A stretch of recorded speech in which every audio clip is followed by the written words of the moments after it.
জাতীয় প্রাণী সম্পদ সপ্তাহ ২০২৫ উপলক্ষে রামুর মণ্ডলপাড়ায় সরকারি প্রাথমিক বিদ্যালয়ে শিক্ষার্থীদের জন্য স্কুল ফিডিং কার্যক্রমের অংশ হিসেবে দুধ খাওয়ানো কর্মসূচি অনুষ্ঠিত হয়েছে।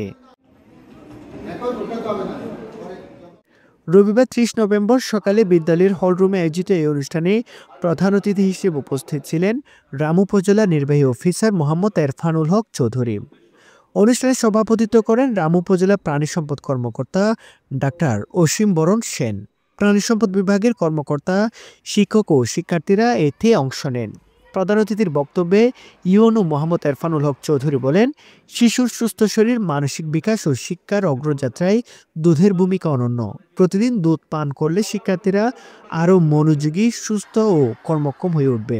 তিনি আরও বলেন, দুধ শিশুদের শারীরিক সক্ষমতা বৃদ্ধির আদর্শ খাদ্য, তাই অভিভাবকদের এ বিষয়ে আরও সচেতন হওয়ার আহ্বান জানান। দুধ খাওয়ানোর যে বিষয়, যে উদ্দেশ্য, তোমাদের মেধা বিকাশ করে তোমরা ভবিষ্যৎ দেশের উন্নয়নে কন্ট্রিবিউশন করবা, অবদান রাখবা, সেটা হচ্ছে আমাদের সরকারের পক্ষ থেকে। তোমরা নাগরিক হয়ে গড়ে উঠবা, বেড়ে উঠবা, তোমরা হচ্ছে সুস্থ সুন্দর জীবন লালন করবা, এটা হচ্ছে আমাদের সবচেয়ে বড় চাওয়া। সভাপতির বক্তব্যে ডাক্তার অসীম বরণ সেন বলেন, জাতীয় প্রাণী সম্পদ সপ্তাহের অন্যতম লক্ষ্য হল জনগণকে পুষ্টি, নিরাপদ খাদ্য ও প্রাণী সম্পদের গুরুত্ব সম্পর্কে সচেতন করা। দুধ মানবদেহের পূর্ণ পুষ্টির অন্যতম উৎস।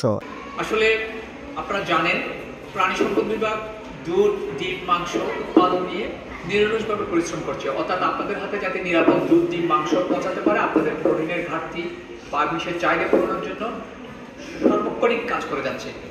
আপনার মেধা বিকাশ যদি করাতে চান, আপনার স্মৃতিশক্তি যদি বাড়াতে চান, আপনার সন্তান বা আপনার ছাত্রছাত্রীদের যদি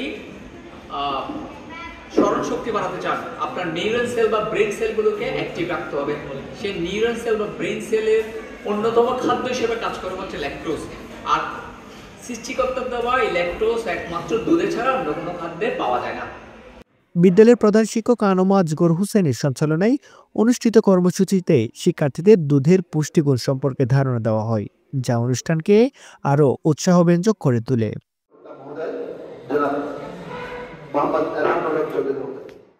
শেষে বিদ্যালয়ের সব শিক্ষার্থীদের মাঝে দুধ বিতরণ করা হয়। প্রাণী সম্পদ বিভাগ ও ভেটেরিনারি হাসপাতালের এই উদ্যোগ শিক্ষক, শিক্ষার্থী এবং স্থানীয় অভিভাবকদের প্রশংসা অর্জন করে।